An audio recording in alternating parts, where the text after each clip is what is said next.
April 1945. A muddy prison camp near Koblenz, Germany. 34 German women sat on wooden benches. Their uniforms were torn. Their faces were hollow. They had not eaten a real meal in weeks. Then an American soldier walked up and handed them something yellow. Corn. Grilled corn cobs, dripping with butter. The women stared in horror. One of them whispered, "They are feeding us pig food." Another said, "This is what animals eat." They refused to touch it. They pushed their trays away. Some women looked like they wanted to cry. But here is the strange part. Within 1 hour, these same women were laughing. They were licking butter from their fingers. They were asking for more. What happened in that 1 hour? What made them change their minds so quickly? And why did a simple cob of corn shatter everything they believed about their American enemy? This story is not in your history books. But it is true. It is a story about war, about food, and about the moment when two worlds collided over a dinner plate. Stay with me until the end, because what these women discovered will surprise you. And what they carried home after the war, that will change how you think about enemies, about propaganda, and about the power of a shared meal. If you love real stories from history, hit that subscribe button right now. Help us bring more forgotten stories like this one to life. Tap the like button to support this channel. And watch until the very end, because the best part of this story is still coming. Now, let us go back to April 1945. The war was almost over. Germany was falling, and 34 women were about to learn that everything they believed was a lie. It all started with a cob of corn. The spring of 1945 did not arrive gently in Germany. It came with the grinding roar of Sherman tanks, the distant percussion of artillery barrages, and the acrid stench of burning cities that hung in the air for miles. By March, the Western Allies had crossed the Rhine. By April, the Reich was hemorrhaging territory faster than its commanders could redraw their maps. And caught in the current of this collapse were thousands of women, not soldiers in the traditional sense, not combatants, but uniformed members of the German war machine nonetheless, Luftwaffe communications auxiliaries, Wehrmacht telephone operators, anti-aircraft battery helpers, military nurses, and administrative clerks. Women who had signed up or been conscripted to free men for the front lines. Women who had believed, many of them, that they would never see the enemy face to face. By April 1945, an estimated 500,000 German women were serving in military auxiliary roles across the Reich. Of these, approximately 12,000 to 15,000 would be captured by American forces in the war's final weeks. Anneliese Brennecke was one of them. 23 years old, a signals auxiliary stationed near Cologne, she had spent the war routing communications through a switchboard in a concrete bunker that smelled of copper wiring and stale cigarette smoke. She had never fired a weapon. She had never seen a dead body until the bombing raids began.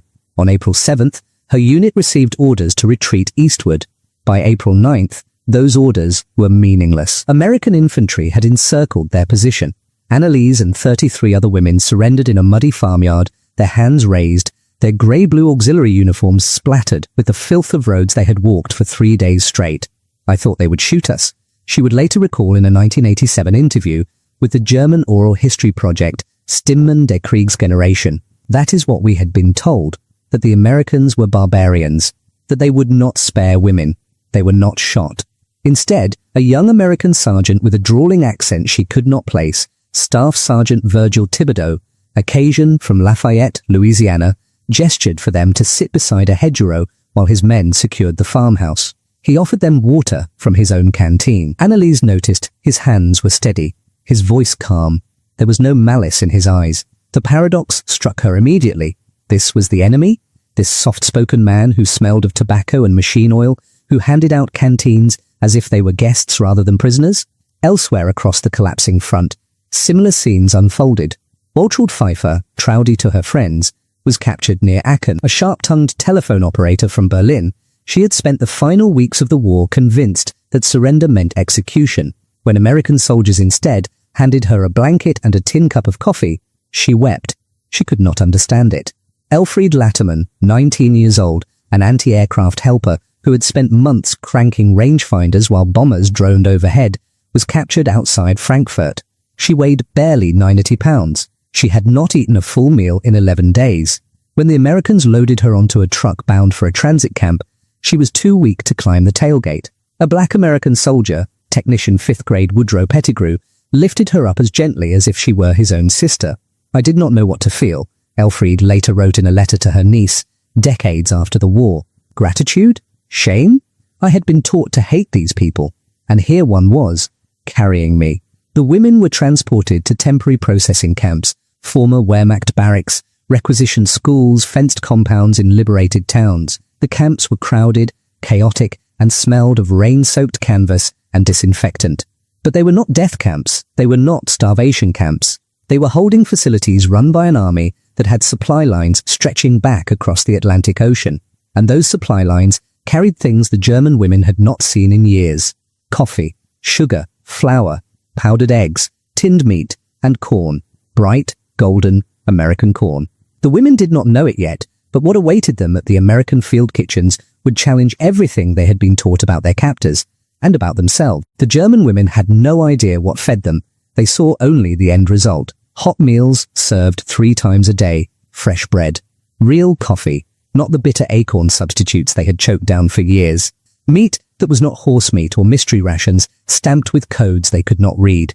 But behind every meal was a machine so vast, so powerful, that it reshaped modern warfare itself. The United States military supply system in 1945 was the largest logistical operation in human history. Every day, American forces in Europe consumed 800,000 tons of supplies, food, fuel, ammunition, medicine, clothing, all of it shipped across the Atlantic, unloaded at ports in France and Belgium, then trucked or trained hundreds of miles to the front lines. By April 1945, the US Army operated more than 240,000 trucks in Europe alone. The famous Red Ball Express, a convoy system that ran day and night, moved 12,500 tons of supplies every 24 hours at its peak, and prisoners of war were fed from the same kitchens as American soldiers. This was not kindness. It was doctrine. The Geneva Convention required it. But more than that, General Dwight Eisenhower understood something his enemies did not. Well-fed prisoners did not riot. They did not attempt mass escapes. They did not spread typhus or dysentery through overcrowded camps. Feeding prisoners was strategic. It was efficient. And it sent a message.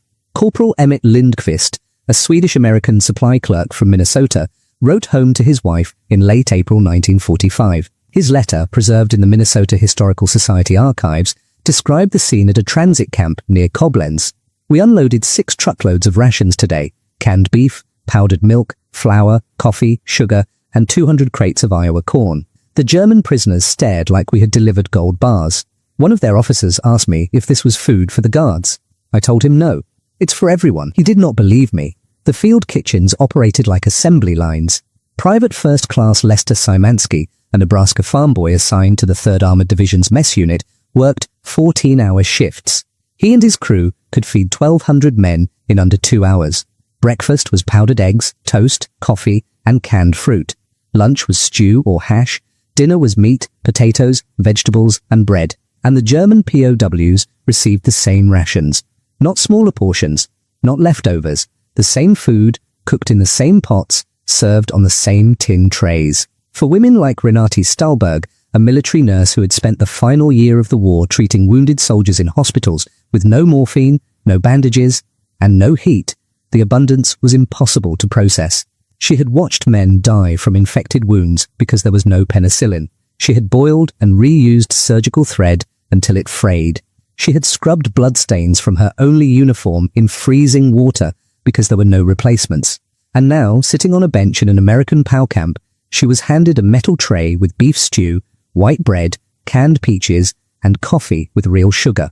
She stared at it. I thought it was a trick, she admitted in a 1979 interview with a German documentary crew. I thought they were showing us this food to humiliate us before taking it away. But they did not take it away. Staff Sergeant Virgil Thibodeau walked the line of seated German women, a ladle in one hand, a cigarette tucked behind his ear. He ladled stew into bowls without comment, his movements practiced and calm. He had done this 1,000 times. To him it was routine. To the women, it was a shock. Hannelore Fichtner, a communications auxiliary in her early 30s, leaned toward Renate and whispered, "Do their soldiers eat like this every day?" Renate did not answer. She did not know. But the evidence was everywhere. The American soldiers were tall. Their uniforms fit properly. Their faces were not hollow. Their hands did not shake from hunger. The contrast was undeniable. And it was humiliating. These were the same soldiers German propaganda had mocked as soft, as weak, as a mongrel nation incapable of discipline or sacrifice.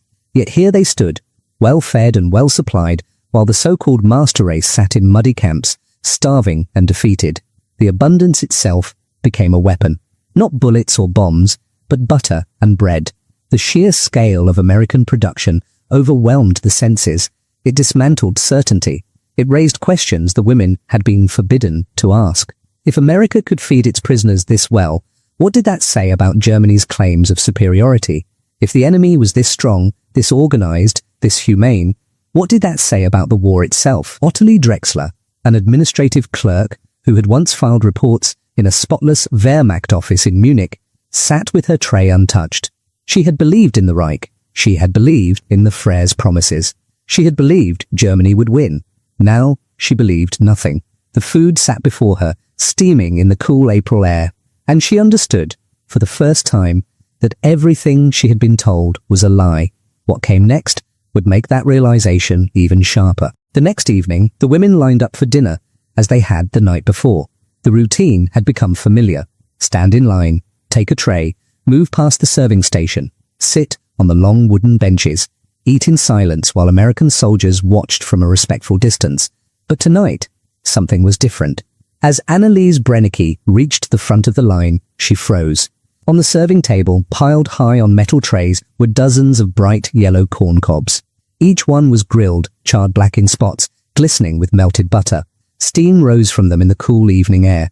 The smell was sweet, smoky, rich, and Anneliese had no idea what she was looking at. Behind her, Waltraud Pfeiffer leaned forward to see what had caused the delay. When she saw the corn, her face twisted in confusion. "Was is das?" she muttered.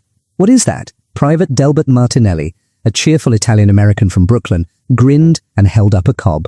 "Corn, fresh off the grill. You're gonna love it." He dropped 2 cobs onto Anneliese's tray with a pair of tongs. She stared down at them, bewildered.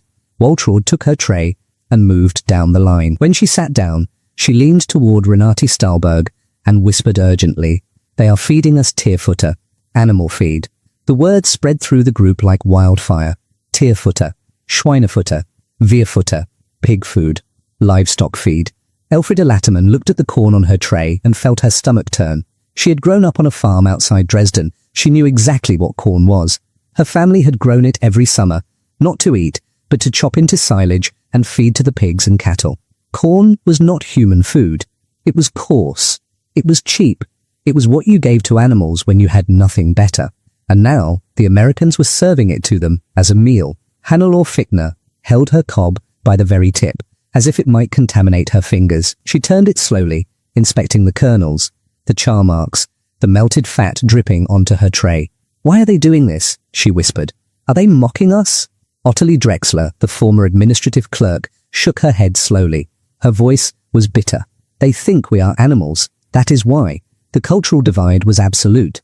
In Germany, corn had been grown for centuries, but never as a food crop for people. It was called mais, and it was animal fodder. German farmers planted it, chopped it green, packed it into silos, and fed it to livestock through the winter. No respectable German family would sit down to eat corn. It was unthinkable. But in the United States, corn was a staple. By 1945, American farmers produced over 3 billion bushels of corn annually. Sweet corn, the kind meant for human consumption, was grilled at summer picnics, boiled at family dinners, served at state fairs and church socials. It was as American as apple pie. To a boy from Iowa or Nebraska, grilled corn was childhood. It was summer evenings and backyard barbecues. It was normal. To a woman from Berlin or Munich, it was livestock feed. Private Lester Simansky, the Nebraska farm boy working the grill, noticed the women were not eating. They sat in rows on the benches, trays in front of them, corn untouched. He walked over to Staff Sergeant Thibodeau. "Sarge, they're not eating the corn." Thibodeau glanced over. He saw 34 women staring at their trays like they had been served poison. He chuckled. "They don't know what it is. Should I explain? Won't help. Show 'em." Lester grabbed a cob from the grill, walked to the nearest table, and stood in front of the women. He made eye contact with Anneliese, smiled broadly, and took an enormous bite. He chewed slowly, theatrically. Butter ran down his chin. He grinned. See? It's good. The women did not move. Anneliese looked at Waltraud. Waltraud looked at Renate. Renate looked at Hannelore. No one wanted to be first. Mechthild Weidemann, a former barracks supervisor in her late 30s, folded her arms across her chest. I will not eat pig food. Elfriede, the youngest, stared at her cob. She was hungry. She had been hungry for months. But the idea of eating animal feed, of lowering herself to that, made her throat tighten. Across the compound, Corporal Emmett Lindqvist watched the scene unfold. He had seen this before with other German POWs. The shock, the refusal, the stubborn pride.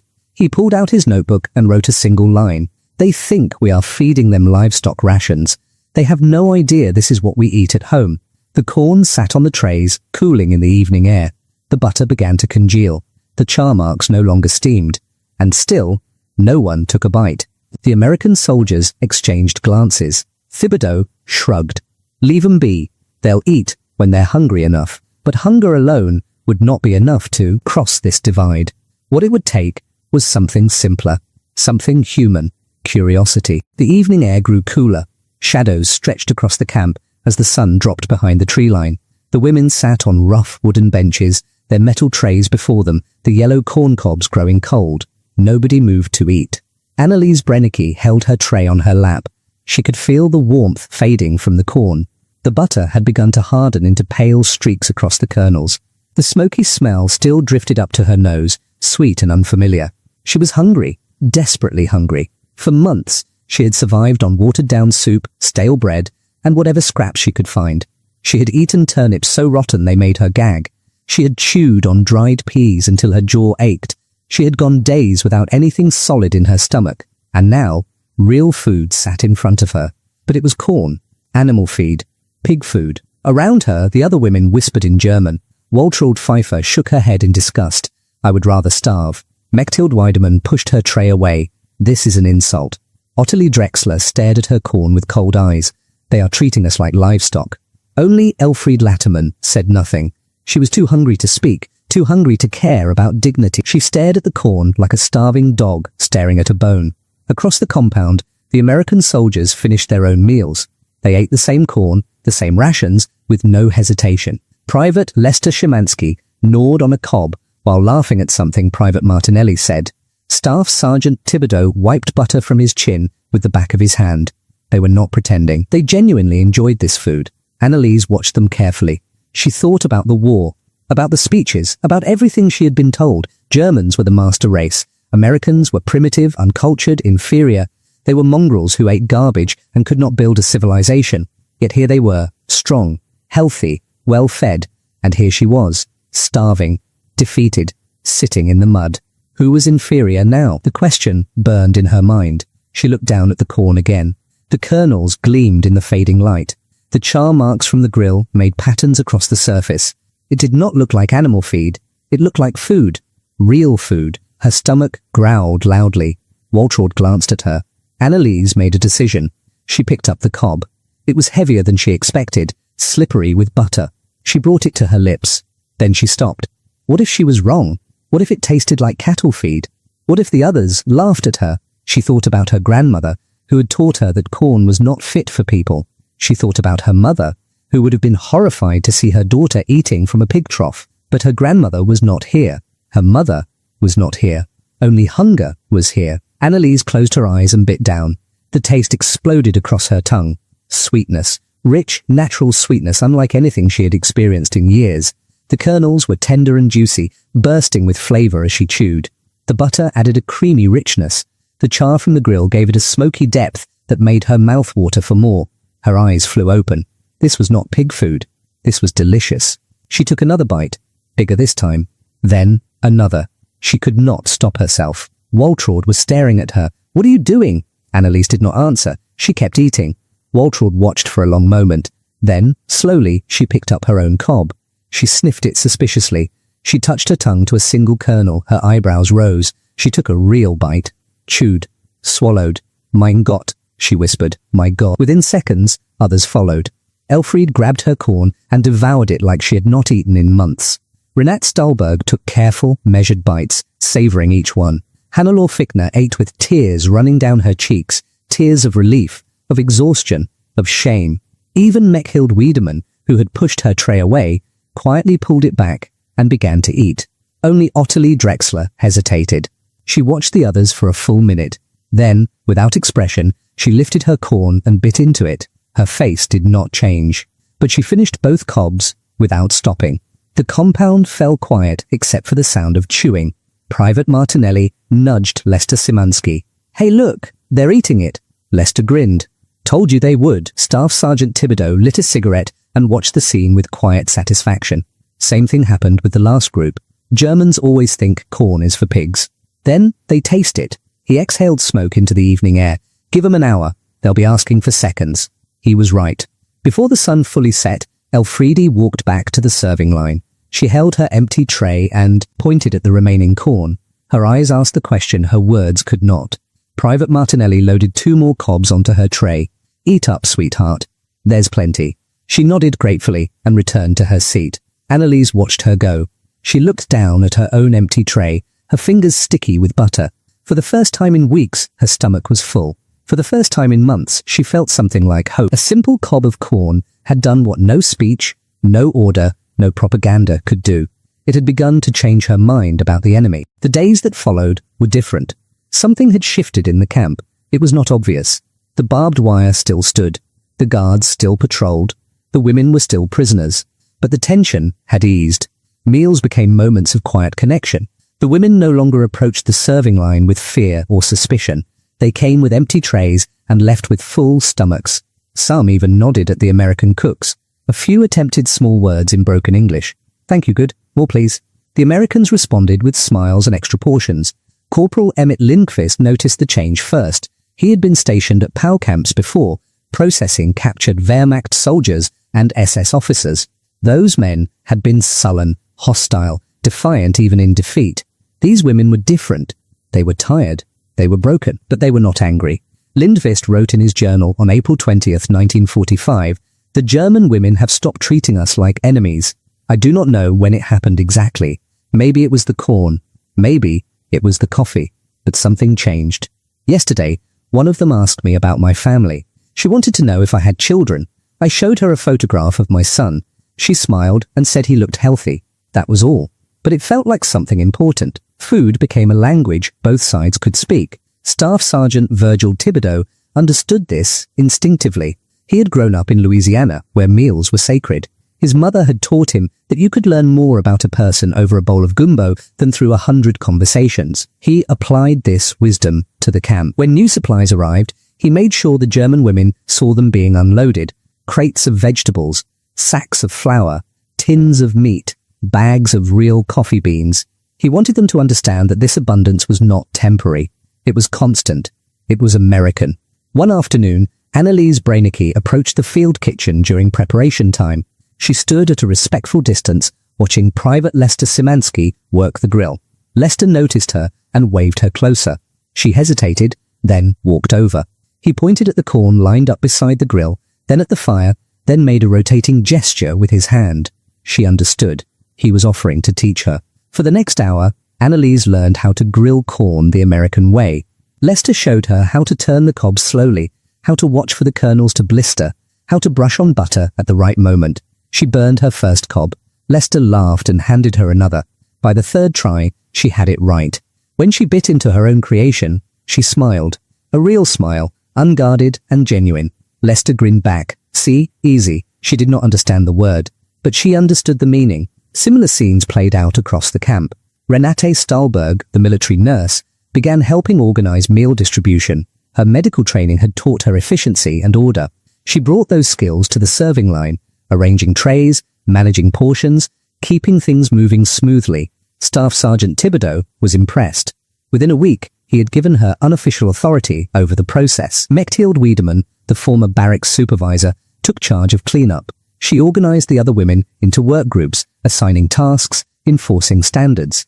The American cooks joked that she was stricter than their own officers. Private Martinelli called her the general behind her back. She pretended not to hear. But once, Lindqvist saw her almost smile. Waltraud Pfeiffer discovered that Private Woodrow Pettigrew played harmonica.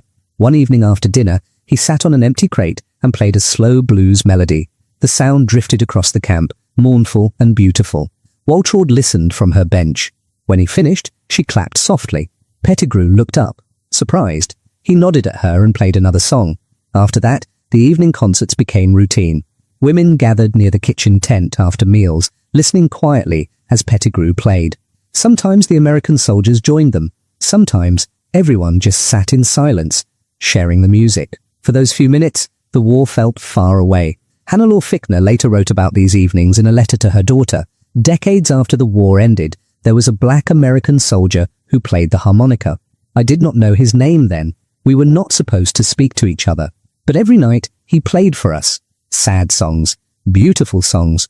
I think he was homesick, just like we were. In those moments, I forgot he was the enemy. I forgot I was a prisoner.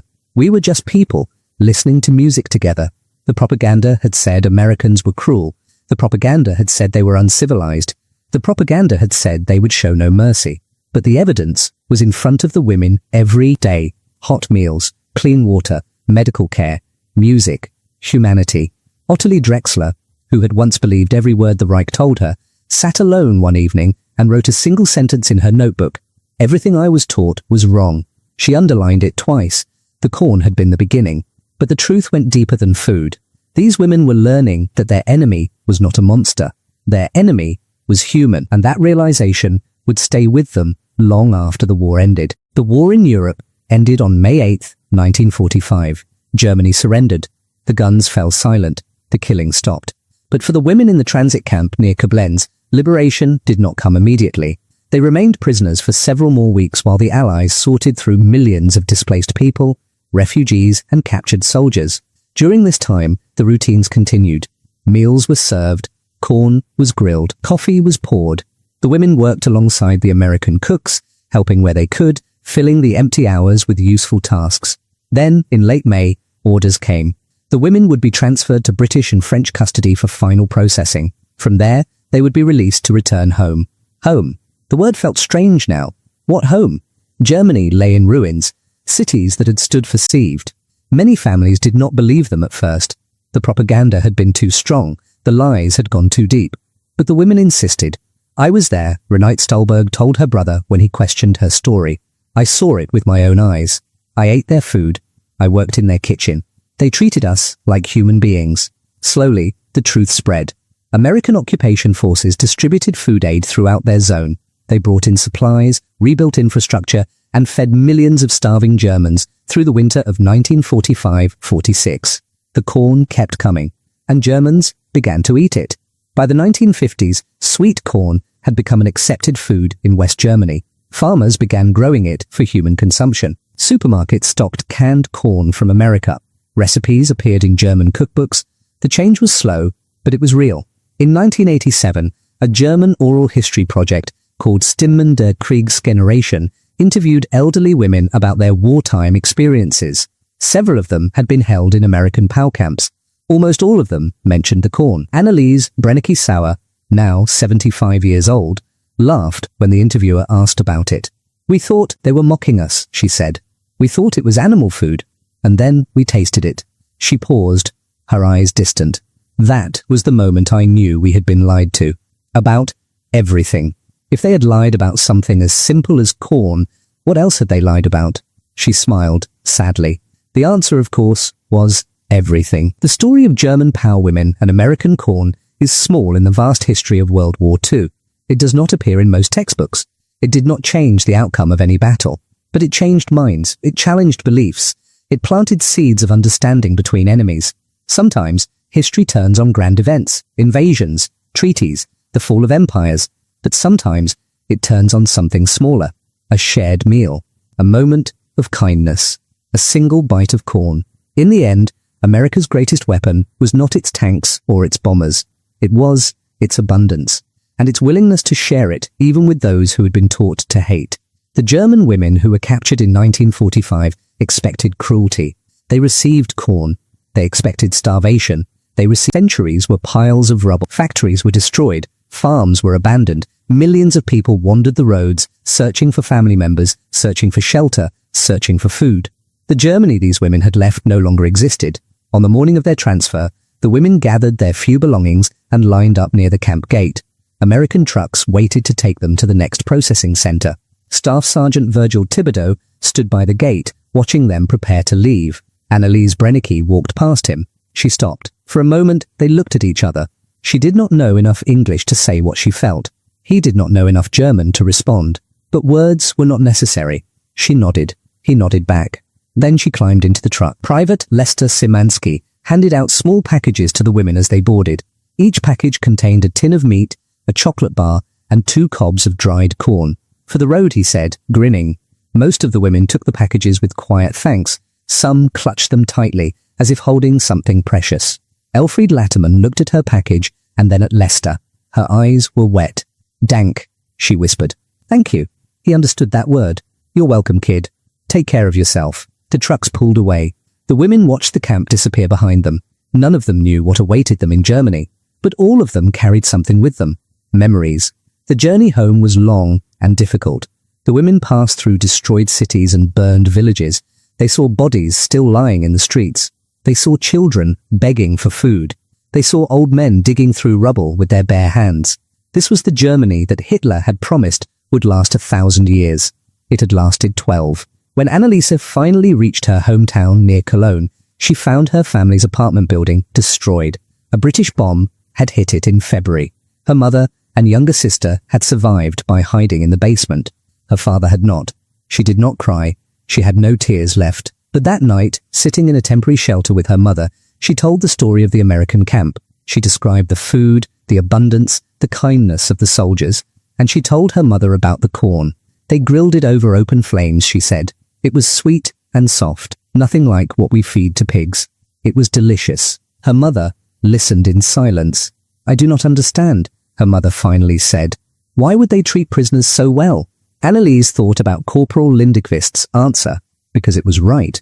Similar conversations happened across Germany in the months that followed.